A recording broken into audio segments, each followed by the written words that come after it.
자, 우리 인사합시다. 은혜 받으시다. 잘 오셨습니다. 반갑습니다. 반갑습니다.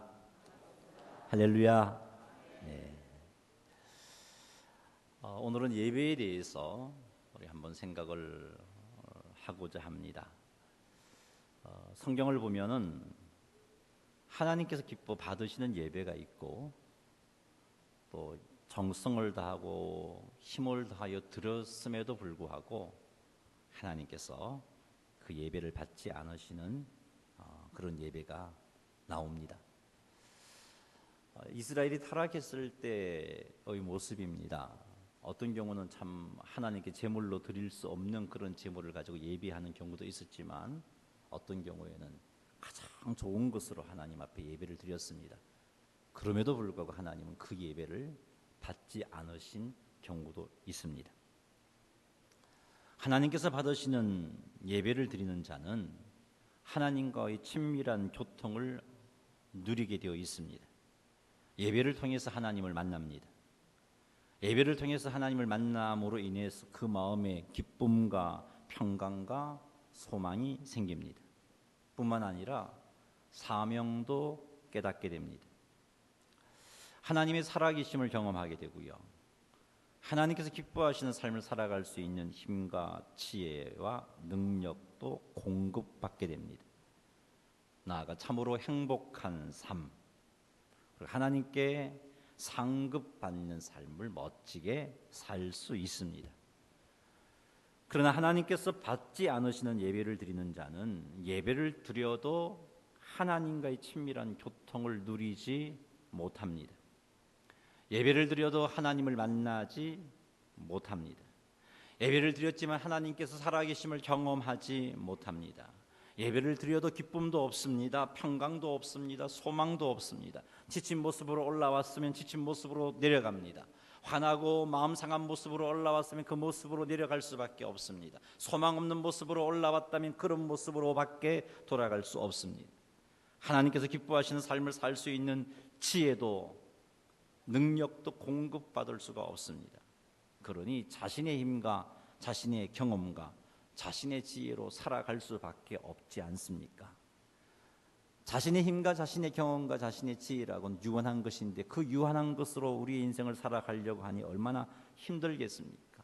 너무 힘들다 보니까 불평도 나오고 원망도 하게 됩니다.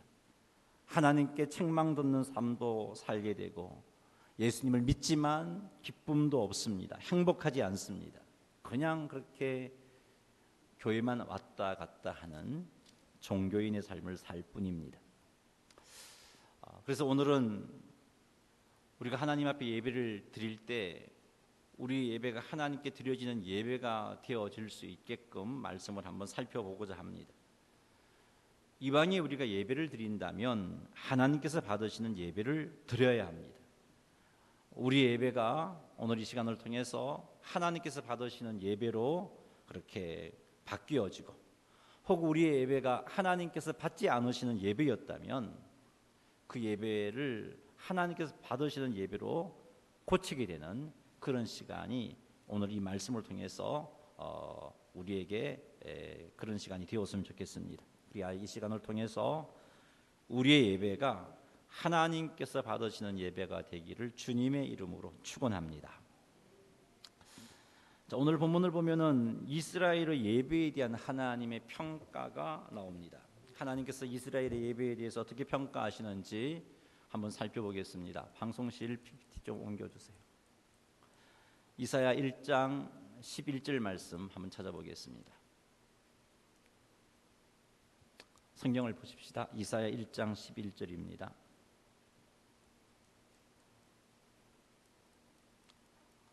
자, 같이 한번 읽어보겠습니다. 여호와께서 말씀하시되 너희의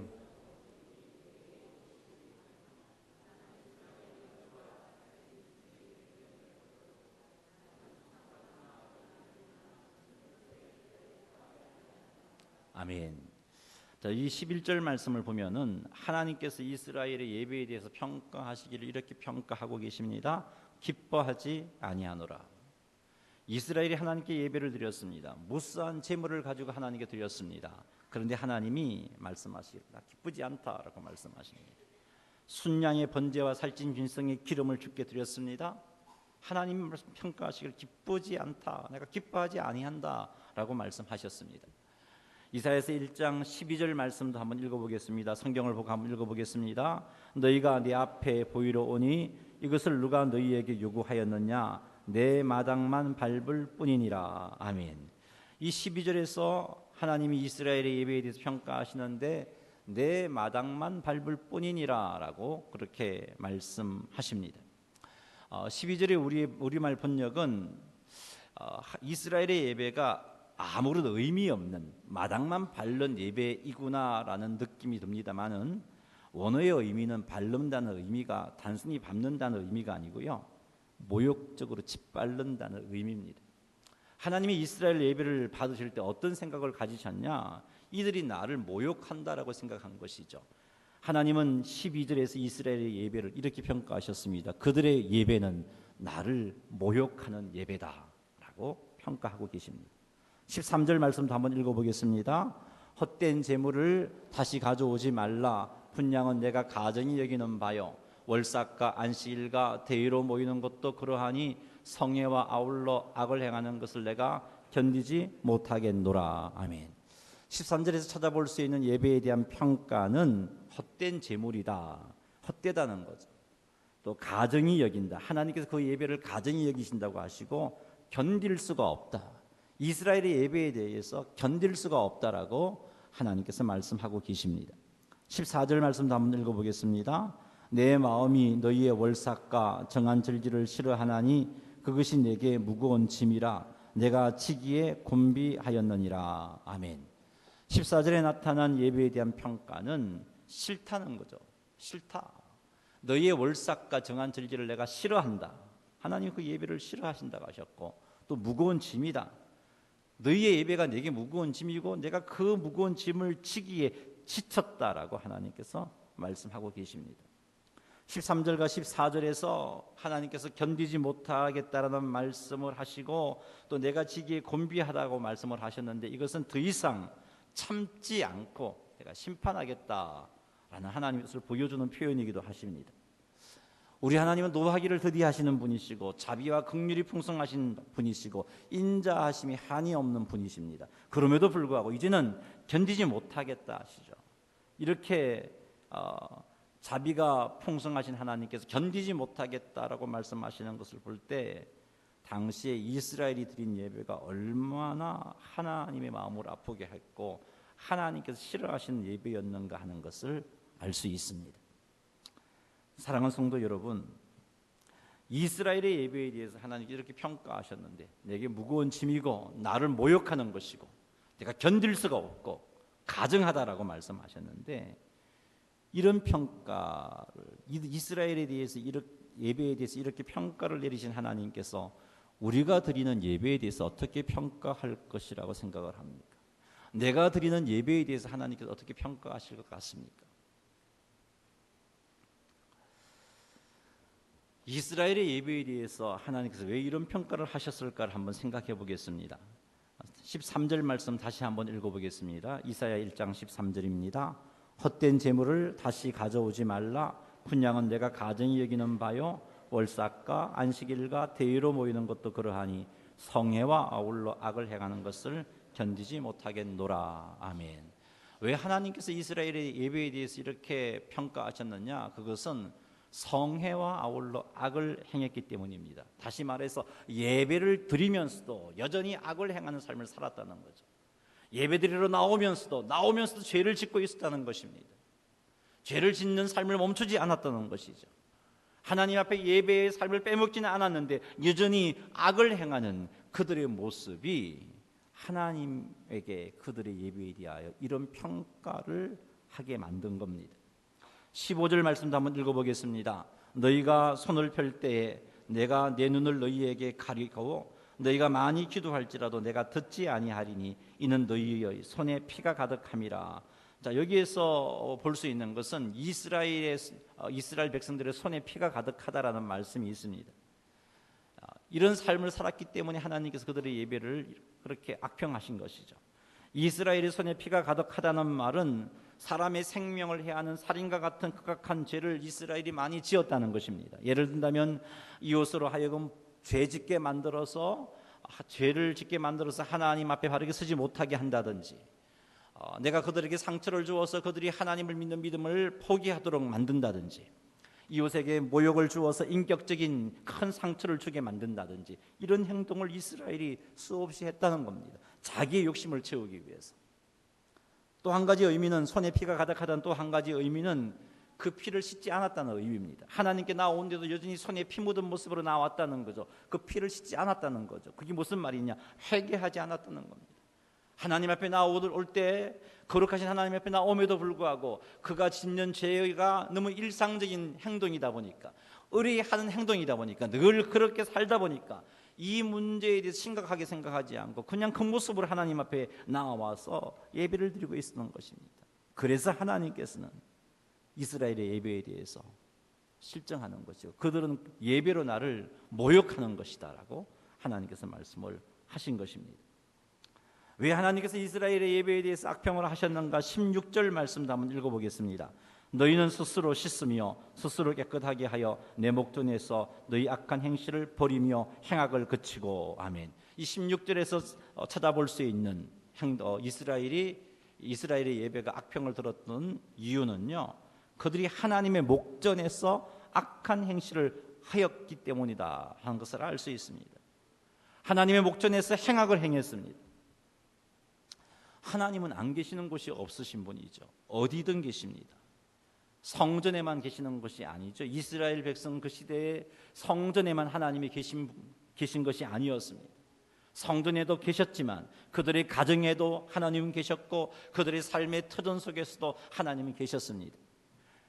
그들이 엄밀한 곳에 거하여도 하나님 그곳에 계셨습니다. 안 계시는 곳이 없었습니다. 그런데 이스라엘 백성들은 그렇게 모든 곳에 계시는 하나님을 망각해버렸습니다. 그냥 엄밀하게 있으면 하나님이 못 본다고 생각을 한 것이죠. 그리고 엄밀한 자리에서 죄를 지으면서 그리고 예배의 자리에 나왔다는 것입니다. 그런 그들에 대해서 내 목전에서 악한 행실을 그치라라고 말씀하신 겁니다. 이스라엘은 하나님 면전의식이 없었습니다. 하나님 면전에서조차도 죄를 지으면서 그렇게 예배를 드리고 그렇게 하나님 앞에 나아갔으니 하나님이 그들의 예배를 통하여 모욕을 느끼지 않을 수가 없었던 것입니다. 17절 말씀도 한번 읽어보겠습니다. 선행을 배우며 정의를 구하며 학대받는 자를 도와주며 고아를 위하여 신원하며 과부를 위하여 변호하라 하셨느니라. 왜 이런 말씀을 하셨을까요? 이들이 선행을 배우지 않았기 때문이고, 정의를 구하지 않았기 때문이고, 학대받는 자를 도와주지 않았기 때문이고, 고아와 과부를 신원하거나 변호하지 않았기 때문입니다. 이스라엘 백성들은 학대받는 자를 도와주지 않았습니다. 도움을 청하는 자들을 외면해 버렸습니다. 사회적인 약자에게 도움을 주지 않았습니다. 이렇게 살면서 하나님 나를 불쌍히 여겨주십시오, 하나님 나를 긍휼히 여기십시오 하고 하나님 앞에 나왔으니 어찌 하나님이 그들의 그 기도를, 그들의 그 예배를 받으실 수 있겠습니까? 자기들은 사회적인 약자를 외면하고 무시하고 그들과 사귀어봤자 무슨 도움이 되는 것 아무것도 없고 오히려 손해본다는 생각 가운데 될 수 있으면 그들을 외면하는 삶을 살면서 하나님 앞에 나올 때마다 하나님 나를 긍휼히 여겨달라고, 하나님 나를 불쌍히 여겨달라고, 하나님 나를 도와달라고 하고 있으니 얼마나 하나님께서 그들의 모습에 속상하셨겠습니까? 이스라엘의 예배가 그런 예배였기 때문에, 이스라엘의 삶이 이런 삶이었기 때문에 하나님께서 그들의 예배에 대해서 나를 모욕하는 예배고 내가 가정이 여기고 너희들의 예배를 견딜 수가 없다라고 말씀하신 겁니다. 사랑하는 성도 여러분, 우리의 삶은 어떠한지 한번 돌아보십시다. 예배 자리로 나오는데, 아니 예배는 한 번도 빼먹지 않는데 여전히 하나님께서 기뻐하지 않는 행동을 하고 있지는 아니합니까? 하나님께서는 나에게 그 행동을 하지 말라고 성경을 읽을 때마다 도전해 주시고, 예배 시간마다 도전해 주시고, 기도할 때마다 마음의 부담감을 주시는데도 불구하고 여전히 그 행동을 행하고 있지는 아니합니까? 한 주일 동안 죄를 지으며 살면서도 나만 짓는 죄가, 이런 환경 가운데 누구나 어찌할 수 없이 이렇게 행동할 수밖에 없는 것 아닌가라고 생각하면서 그 죄에 대해서 회개하지도 않은 채 예배의 자리로 나오고 있지는 아니합니까? 지체들에게 상처를 주고 지체들로 하여금 죄짓게 만들고, 심지어는 지체들에게 큰 상처를 주어서 그들이 믿음을 포기하고 교회를 떠나게 만들고, 그렇게 행하면서도 하나님 앞에 하나님 나의 예배를 받아주십시오 하고 예배의 자리로 나오고 있지는 아니합니까? 힘없고 약한 자, 도움이 필요한 자를 외면하면서 저들은 도와줘봤자 밑빠진 독에 물 붓기야 뭐 그런 식으로 자기 합리화시키면서, 그러면서도 하나님 앞에 나와 하나님 나 도와주세요 라고 그렇게 기도하며 예배의 자리로 나오고 있지 아니합니까? 만일 우리의 삶에 이런 모습이 있다면 우리의 예배에 대해서도 하나님께서는 이스라엘 백성들의 예배에 대해서 평가하신 동일한 평가를 내리지 않을까 하는 생각을 하게 됩니다. 우리의 삶이 어떠한지, 그것을 보면서 내 예배가 어떤 예배인지, 내가 드리는 예배에 대해서 하나님께서 어떻게 평가하실지 돌아보시기를 주의 이름으로 축복합니다. 이스라엘 예배가 이런 예배였기에, 이스라엘의 삶이 이런 삶이었기에 이스라엘은 때마다 빠지지 않고 하나님께 예배를 드렸음에도 불구하고, 하나님 앞에 간절하게 기도를 했음에도 불구하고 하나님을 만날 수가 없었던 것입니다. 이사야 1장 15절 말씀 읽어보겠습니다. 너희가 손을 펼 때에 내가 내 눈을 너희에게서 가리고 너희가 많이 기도할지라도 내가 듣지 아니하리니 이는 너희의 손에 피가 가득함이라. 손을 펼 때에 하나님 앞에 나아가 하나님 앞에 긍휼히 여겨달라고, 하나님 나의 기도를 받아주십시오라고 손을 펼 때 하나님께서는 어떻게 하시겠다고요? 내 눈을 너희에게서 가리겠다는 거 말씀하고 계십니다. 너희가 많이 기도할지라도 듣지 않겠다고 말씀하고 계십니다. 그 이유는 그들의 손에 피가 가득하기 때문에, 여전히 많은 죄를 짓고 그런 죄를 지으면서도 회개하지 않고 하나님 앞에 나오기 때문에 그렇게 하나님께서 그들의 기도에 외면하시겠다고 말씀하고 계시는 겁니다. 이런 15절 말씀을 생각해 볼 때 하나님은 그들의 예배에 반응하지도 않았고, 따라서 그들은 예배를 드렸음에도 불구하고 하나님과의 친밀한 교통을 누리지 못했구나 하는 것을 알 수 있습니다. 그러니 하나님과 친밀한 교통을 누리지 못했으니 예배를 드려도 기쁨도 평강도 소망도 없는 겁니다. 예배를 드려도 회복되어짐이 없는 것입니다. 예배를 드려도 하나님을 만나지 못했던 것입니다. 그러니 점점 하나님에게서 멀어져가는 이스라엘이 되고 만 것입니다. 이런 이스라엘을 하나님은 포기하지 아니하십니다. 이런 이스라엘을 포기하지 아니하시고 이런 이스라엘을 회복시키시고자, 이런 이스라엘을 하나님 앞에 올바른 예배자로 세우시고자 하나님께서 이스라엘을 초청하고 계십니다. 이사야 1장 18절 말씀 한번 읽어보겠습니다. 여호와께서 말씀하시되 오라 우리가 서로 변론하자. 너희의 죄가 주홍 같을지라도 눈과 같이 희어질 것이요 진홍같이 붉을지라도 양털같이 희게 되리라. 이스라엘의 예배가 하나님의 평가를 살펴볼 때 도무지 예배라고 할 수 없는 예배였고, 하나님을 모욕하는 예배였지만 하나님은 그들에게 기회를 주십니다. 오라 우리가 서로 변론하자라고 말씀하십니다. 이 변론하다의 원어의 뜻은요, 세 가지 의미가 있습니다. 재판하다라는 뜻도 있고, 꾸짖다라는 뜻도 있고, 또 하나는 바로잡다라는 뜻도 있습니다. 자, 그렇다면은 여기 18절에 오라 우리가 서로 변론하자, 여기 우리는 누구죠? 여호와 하나님과 이스라엘 백성들입니다. 이스라엘 백성들의 상태는 어떤 상태이죠? 삶이 엉망인 상태입니다. 근데 그 하나님과 이스라엘 백성들이 우리인데 우리가 변론하자라고 말했을 때 그것이 재판하다, 우리가 재판하다 하면은 의미가 통하지 않습니다. 차라리 하나님이 재판하신다 그러면 맞는데, 그러게 이 의미는 아니고, 그다음 꾸짖다 그랬는데 이 꾸짖다 의미도 여기에 해당되지 않습니다. 우리가 꾸짖다, 하나님이 꾸짖다 그러면 그게 맞는 말인데, 죄인이 이스라엘이 누구를 어떻게 꾸짖는다 말입니까? 그러면은 나머지 한 가지 의미가 바로잡다이죠. 하나님께서 지금 이스라엘 백성들을 회복하기 위해서 오라 우리가 변론하자 하십니다. 서로 변론하자 하십니다. 그게 무슨 말이냐면은 우리가 서로 잘못을 바로잡자. 내가 너희들 잘못을 바로잡을 수 있게 도울 거니까 너는 내가 돕는 그 도움을 따라서 제대로 반응해서 이 잘못을 고쳐서 예배를 회복하자. 내가 기뻐하는, 내가 인정하는 예배로 회복하자라고 말씀하고 계시는 겁니다. 그래서 오라 우리가 서로 변론하자라고 말씀하고 계십니다. 이렇게 오라고 말씀하신 이유는 그들을 심판하기 위해서가 아닙니다. 그들을 벌 주시기 위해서가 아니었어요. 오라 우리가 서로 변론하자라는 의미를 생각해 볼 때 하나님이 그들을 초청하신 이유는 회복하기 위해서이고 그들을 바로잡아주기 위해서이고, 그래서 온전한 예배자로 세워서 예배를 드려도 무감각한 그들, 예배를 드려도 변함이 없는 그들, 예배를 드려도 실패한 삶을 살고 있는 그들에게 기쁨과 평강과 소망을 누리게 하시고자, 하나님께서 기뻐하시는 삶을 살도록 하시고자 초청하고 계시는 겁니다. 오라 하신 겁니다. 그럼 어떻게 하는 것이 하나님의 오라 우리가 서로 변론하자 하시는 그 초청에 응하는 삶일까요?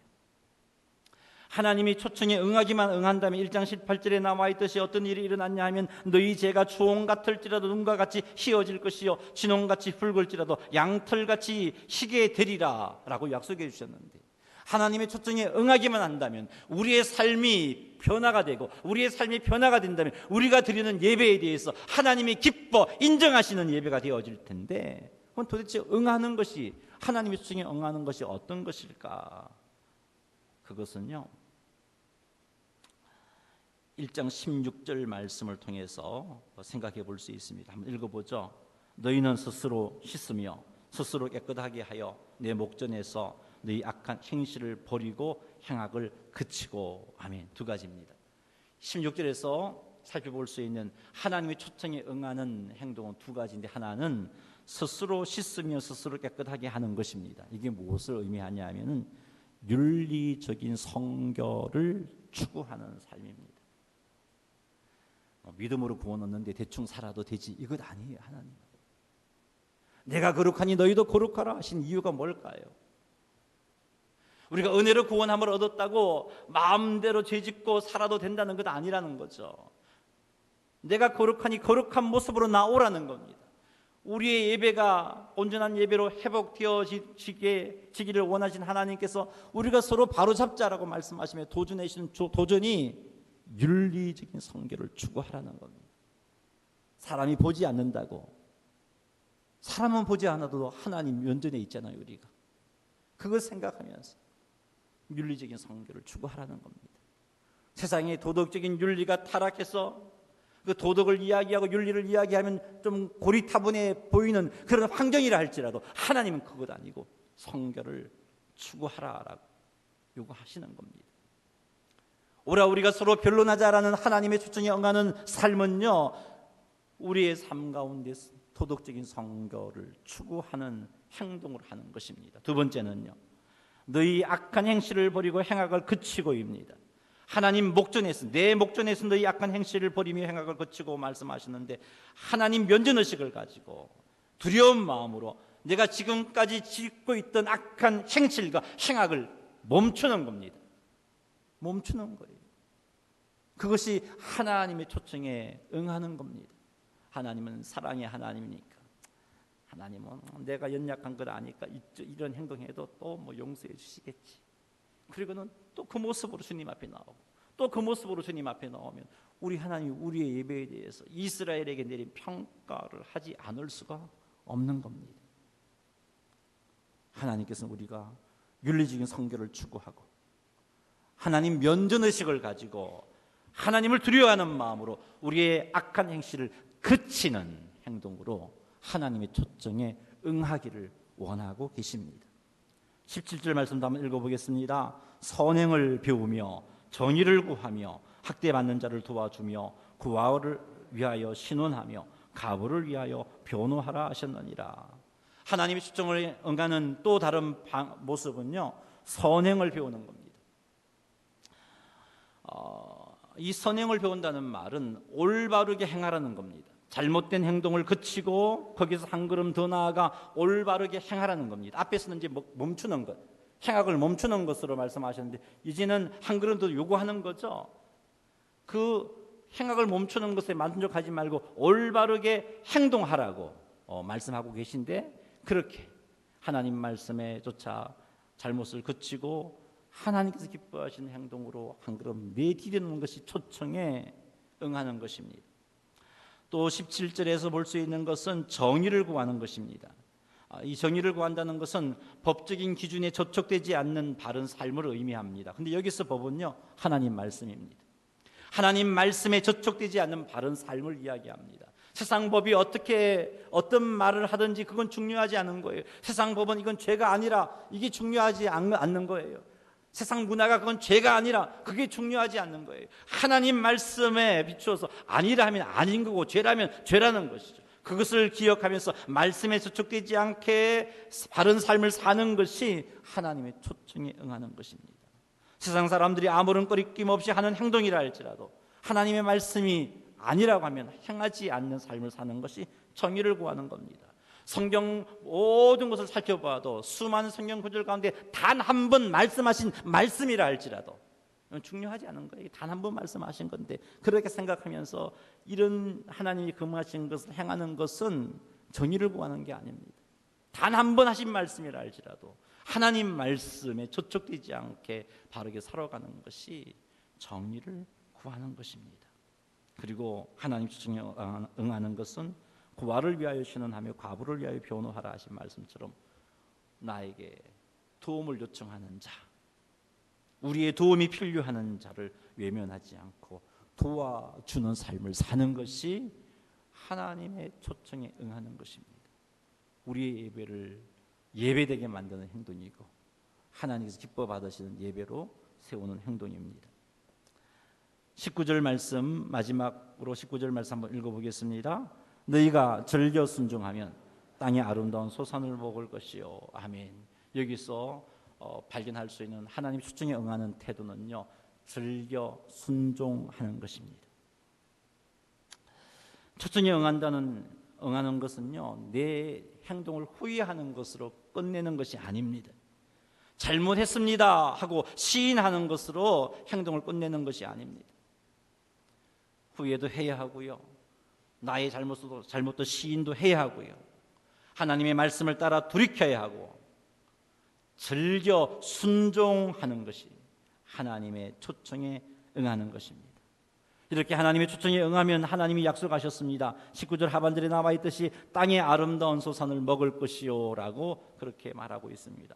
아름다운 소산, 여기 해당하는 히브리어가 토브라는 단어인데, 이게 언제 쓴 단어냐면요, 하나님이 빛이 있으라 말씀하시니까 빛이 있었어요. 그 빛을 보고 하나님이 하신 말씀이 토브라고 하셨어요. 완벽하고 아름다워, 너무너무 완벽하고 좋다는 거죠. 근데 하나님의 초청에 응한 자에게 무엇을 주시냐면 이 토브를 주신다는 거예요. 아름다운 소선을 주신다는 거죠. 그 말은 우리에게 더 이상 바랄 것이 없는 그런 보상을 해주시겠다는 겁니다. 다시 말해서 우리의 마음에 평강과 기쁨과 소망을 주시고 하나님께서 함께 하심을 경험하게 하시고 하나님의 도우심을 맛보게 하시고 어떠한 경우에도 합력하여 선을 이루시는 역사로 말미암아 승리자로 서게 되는 그런 삶을 살 수밖에 없는 그런 놀라운 은혜를 우리에게 부어주시겠다는 겁니다. 하나님의 초청에 응하는 자에게. 그러나 여러분, 이런 하나님의 배려와 사랑의 권면에도 불구하고 거절한다면 하나님께서 더 이상 참지 않으시겠다고 이스라엘에게 경고하셨어요. 20절 읽겠습니다. 너희가 거절하여 배반하면 칼에 삼켜지리라. 여호와의 입의 말씀이니라. 여러분 아셔야 돼요. 하나님의 인자심은 무한하지만 그렇다고 우리가 죄를 짓는 죄에 대해서 무한정 인내하지 않으십니다. 무한정 기다리지 않습니다. 임계점이 있습니다. 하나님이 정해놓은 기준이 있는데 그 죄가 이 기준에 도달하면 하나님이 매를 들지 않을 수가 없습니다. 심판하지 않을 수가 없습니다. 지금 이사야 이 본문에서 이스라엘은 지금 임계점에 도달한 거예요. 그래서 하나님께서 그들에게 말씀하시는 겁니다. 거절하면 배반하면 칼에 삼켜지리라 라고 말씀하셨습니다. 여러분, 하나님의 자비하심, 인자하심을 생각하면서 계속 죄짓는 자리에 머무는 것은 얼마나 어리석은 행동인지 모릅니다. 그런 행동은 우리의 예배를 예배답지 못하게 만드는 것이고 하나님을 모욕하는 예배를 드리는 자가 되게 만드는 행동입니다. 그러니 사랑하는 성도 여러분, 이 말씀에 반응합시다.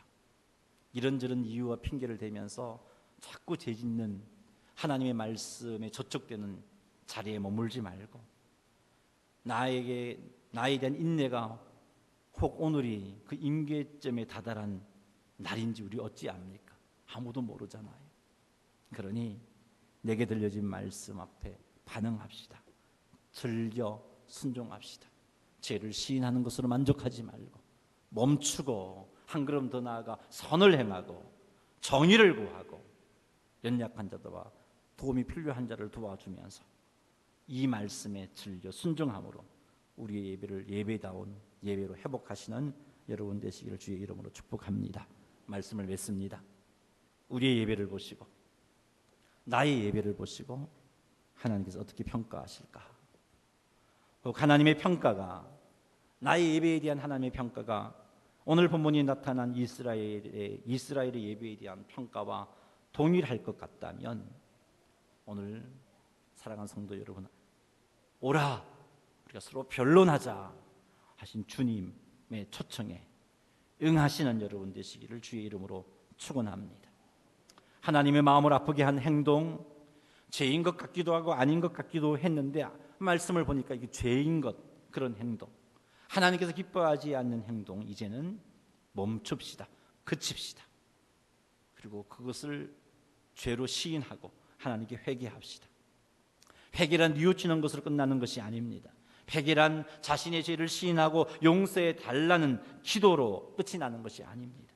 회개란 우리 죄를 시인하고 하나님의 말씀에 즐겨 순종하는 것입니다.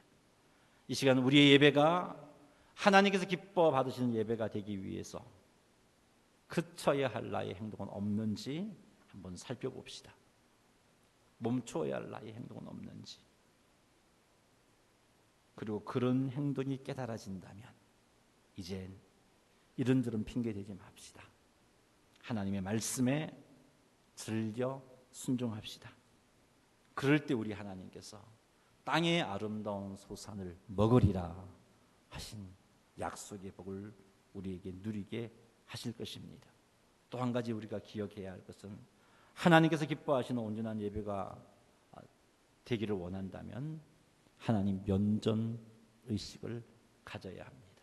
항상 하나님께서 나와 함께하고 계시고 나와 함께 하시는 하나님께서 내 모든 생각과 행동을 다 보고 계시고 내가 지금 하나님 면전에 서 있다는 생각을 가지고 살아간다면 우리는 하나님께서 기뻐하시는 예배자가 될 것입니다.